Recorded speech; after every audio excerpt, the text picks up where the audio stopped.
Bonjour à tous et bienvenue sur la chaîne XiFrance pour le test du Poco F3 en version 256 Go.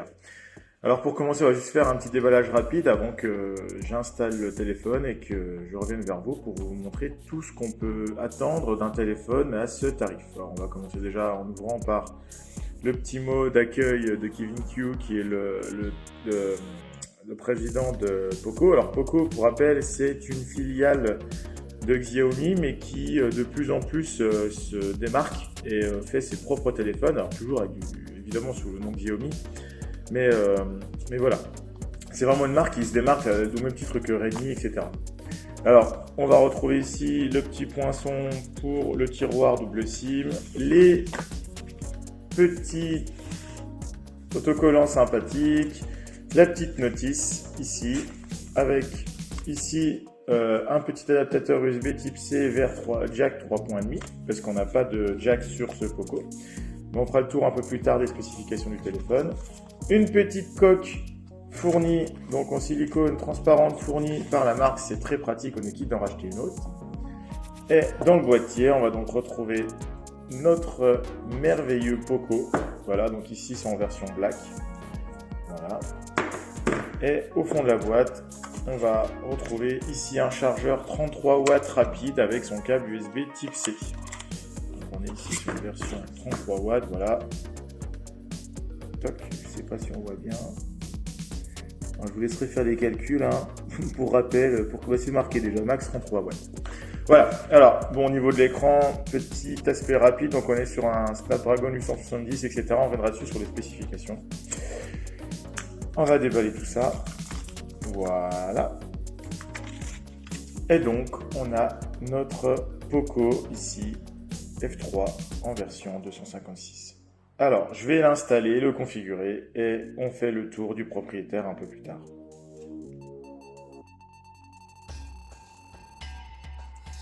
Voilà, donc le téléphone est configuré. Passons maintenant au petit tour du propriétaire. Alors ici, on a un téléphone qui fait un poids de 200 grammes, donc c'est pas tout léger, mais ça reste tout à fait correct. 196 grammes exactement. On est sur une hauteur de 163,7 mm pour une largeur de 76,4 mm et une épaisseur de 7,8 mm. Alors, c'est pour avoir eu plusieurs téléphones dans les mains, notamment le Mi 9, on est sur un gabarit équivalent au Mi 9 en termes de taille, juste un petit peu plus grand. Au niveau du poids, voilà, ça se ressent pas. Donc c'est relativement correct. La prise en main est excellente. Les boutons tombent bien sous la main. On va revenir dessus justement en faisant le tour des boutons. Alors on va commencer par la tranche inférieure. On a ici un slot ici avec double nano SIM, donc une en haut, une en bas. Pas de micro SD, donc attention, quand vous achetez le téléphone, il faudra vous limiter au stockage interne. Au niveau des prises ici, on a donc un petit micro ici qui enregistre le son, notre prise USB type C évidemment, en 2021 il n'y a plus que ça. Ici on a une grille de haut-parleurs qui sera en fait le haut-parleur Dolby Atmos, vous en avez une autre sur la partie supérieure ici. Sur le côté droit, vous avez ici un bouton tactile, à la fois tactile qui s'enfonce et à la fois sensitif, puisqu'il y a le capteur d'empreinte digitale qui se retrouve sous ce bouton-là, et le bouton volume plus, volume moins. Alors le capteur d'empreinte digitale, on va en parler très rapidement, il tombe parfaitement sous la main et il réagit vraiment au quart de tour. Et là-dessus, je trouve personnellement que c'est mieux que le capteur sous l'écran. Au niveau, donc ici on a dit volume plus, volume moins. On viendra un petit donc sur l'arrière, on a son esthétique en vert, donc brillant ici. Alors ça prend pas mal les traces de doigts, mais bon, il est fourni qu'une coque et moi personnellement j'ai toujours une coque, donc ça ne me dérange pas. Au niveau des capteurs photo, on a ici un triple capteur, on reviendra dessus tout à l'heure. Sur la partie supérieure, on a donc, comme je vous disais, la grille pour le son Dolby Atmos. Ici, vous avez un émetteur infrarouge et un petit micro pour le bruit ambiant. Sur le côté gauche, RAS, on n'a pas le bouton qui était présent sur le Mi 9. Par exemple, le bouton qu'on pouvait paramétrer, qu'on pouvait personnaliser, n'existe plus sur ce Poco. Bon, personnellement, je n'utilisais pas, ça ne me dérange pas du tout. Voilà pour la partie esthétique.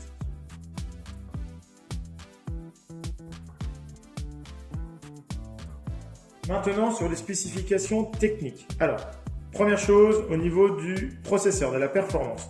On est ici sur un Snapdragon 870. Ce Snapdragon 870 est couplé à 6 ou 8 Go de RAM en fonction du stockage que vous allez choisir. Donc il existe en 6 plus 128 ou 8 plus 256 Go. Ici j'ai la version 256 Go.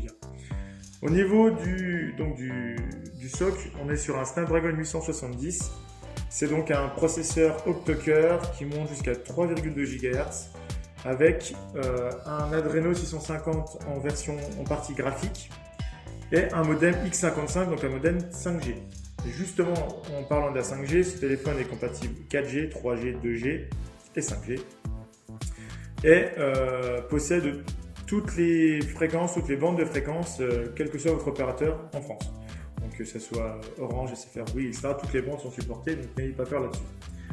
Au niveau du Bluetooth, on est sur du Bluetooth 5.1, donc ce qui se fait de mieux actuellement. Au niveau du Wi-Fi, évidemment Wi-Fi 6.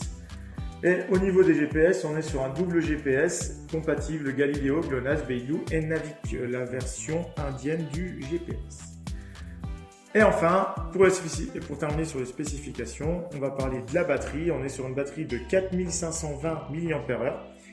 C'est donc une grosse batterie qui se recharge grâce à du 33 watts filaire. Alors attention, pas de charge sans fil sur ce Poco F3. On a une charge rapide, plus rapide que sur le Mi 9 par exemple, parce qu'on était limité à 27 watts sur le Mi 9, là on est sur du 33 watts.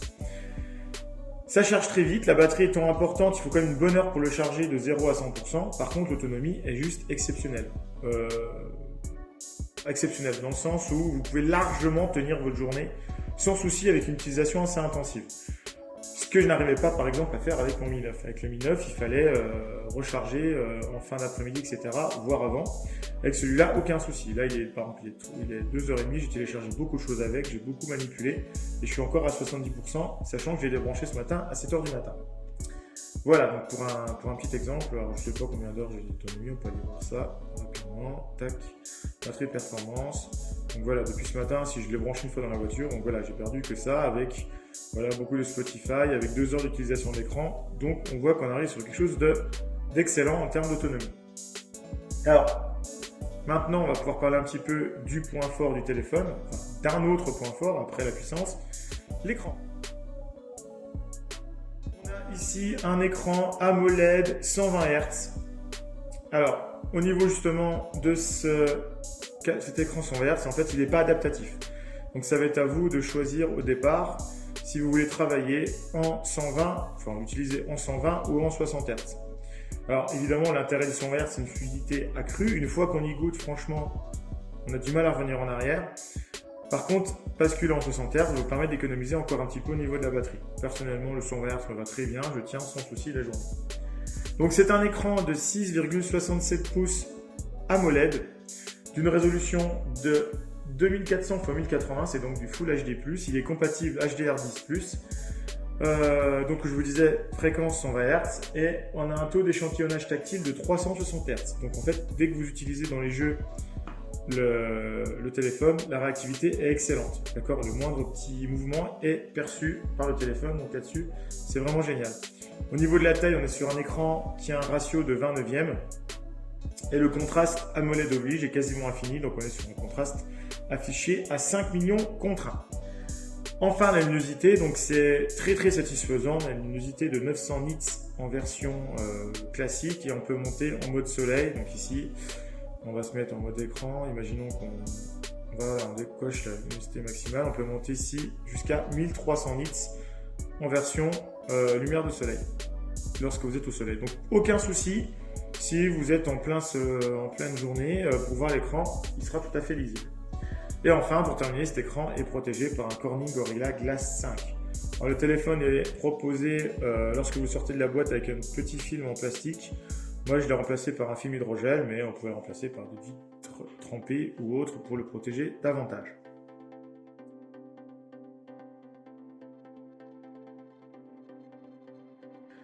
Enfin, on va parler maintenant de la partie photo. Alors, sur ce téléphone, évidemment, pour ce tarif, donc on vous rappelle, on a un tarif entre 300 et 400 € maximum pour la version la plus haute. On a un téléphone avec ce qui se fait de mieux en termes de processeur, ce qui se fait de mieux quasiment en termes d'écran.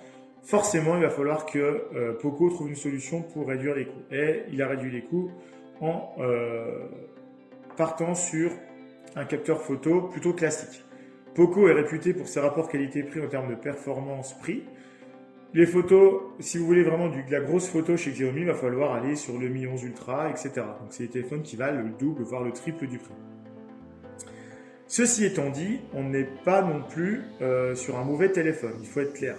Au niveau de la photo, on est ici sur un capteur principal de 48 mégapixels qui a une ouverture de f1.79 avec des sites qui font 1,6 micromètres de large. Et donc il est compatible pixel binding, c'est-à-dire qu'il va prendre 4 pixels pour en faire un. Donc sur le 48 mégapixels, en fait, on va avoir en sortie des photos de 12 mégapixels. Vous pouvez évidemment utiliser le capteur en mode 48 mégapixels, mais l'intérêt du mode 12 mégapixels est de gagner de la luminosité, gagner de la précision quand vous faites des photos. Et surtout de la taille, puisque 48 mégapixels, ça occupe de la place. Alors, le deuxième capteur, un ultra grand angle de 8 mégapixels qui ouvre à f2.2 avec un angle de vue de 119 degrés. Enfin, un dernier capteur, un capteur macro de 5 mégapixels cette fois-ci, qui ouvre à f2.4 et qui a pour avantage de pouvoir faire une mise au point entre 3 et 7 cm. Alors, le capteur macro, on peut en parler. Est-ce que c'est utile ou pas? Ça dépendra de votre utilisation. Personnellement, il y a eu un Mi 9 avant, je suis pas déçu, mais on perd le téléobjectif pour le remplacer par un macro. Ça dépend de l'utilisation que vous en aurez. Mais revenons à notre capteur principal. Sur le capteur principal, ici, on a un IMX 582. Alors, sur le papier, la différence entre le IMX 582 présent sur ce Poco F3 ou le IMX 586 présent sur d'autres téléphones, du style le Mi 9, etc. Sur le papier, la seule différence se situe au niveau de l'enregistrement vidéo, qui serait limité en 4K 30 images secondes sur ce IMX 582. Alors, sur la capteur photo, effectivement, ici, en vidéo, on ne peut pas monter au-dessus de, je sais plus, c'est là, voilà, on ne peut pas monter au-dessus de 4K 30 images secondes. Et donc, c'est pour moi la seule différence que j'ai trouvée entre le IMX 582 et l'IMX 586. Au niveau de la qualité photo, elle est identique. Par contre, et c'est là que je suis un peu plus perplexe, si on installe une application du style Gcam sur la Poco F3, on peut ici monter en vidéo en 60 images secondes, 4K. Et ça fonctionne très bien, il n'y a aucun souci là-dessus. Donc finalement, je pense clairement qu'entre le MX 582 et le MX 586, il n'y a pas vraiment de différence, du moins je ne l'ai pas vu. Alors au niveau des photos justement, la qualité photo est classique. Je vais vous montrer quelques photos faites voilà, avec le téléphone. Donc on est sur des photos qui sont correctes, sans plus. Mais on peut améliorer un petit peu cette qualité en utilisant l'application que je vous disais Gcam. Alors l'application Gcam, là j'utilise une version Nikita, je crois, de mémoire. Alors il y en a plein, évidemment, je vous donnerai quelques infos si vous avez besoin dans les commentaires de la vidéo, mais cette version Gcam permet de pallier beaucoup de soucis. Et cette version Gcam est très fonctionnelle. J'ai eu aucun bug avec, que ça soit en mode rapide, en mode ralenti, les modes playground, etc. Tout ça fonctionne sans souci, donc vous pouvez ajouter des petits bonhommes sur votre scène, etc. Il n'y a aucun problème là-dessus, vous pouvez le déplacer votre vidéo. Donc tout ça, ça fonctionne parfaitement. Donc je vous conseille fortement l'utilisation de Gcam pour ce téléphone, qui va donc pallier un petit peu à cette petite faiblesse qu'a le Poco F3 en photographie. Voilà. Alors en conclusion maintenant, pour faire un petit bilan de tout ça, on a donc beaucoup de points forts. Sur ce Poco F3, au niveau du point fort, on va avoir évidemment l'écran. L'écran, donc pour rappel, 120 Hz, AMOLED, 6,67 pouces, Full HD+. C'est un excellent écran, extrêmement lumineux, aucun souci là-dessus. Au niveau de la puissance, on est sur ce qui se fait quasiment de mieux à l'heure actuelle, donc sur un Snapdragon 870 avec un Adreno 650 en partie GPU et un modem 5G. Au niveau du son, Dolby Atmos des deux côtés en stéréo, excellent son, bonne qualité sonore, bon volume, rien à redire. Et enfin, évidemment, le plus gros avantage de ce téléphone, c'est évidemment le rapport qualité-prix. Je vous le rappelle, on est sur un téléphone entre 3 et 400 € Il fait les performances quasiment d'un téléphone qui vaut le double, voire le triple. Donc ce téléphone-là est juste exceptionnel pour son rapport qualité-prix. Enfin, comme Poco a dû trouver des solutions pour baisser les coûts, évidemment.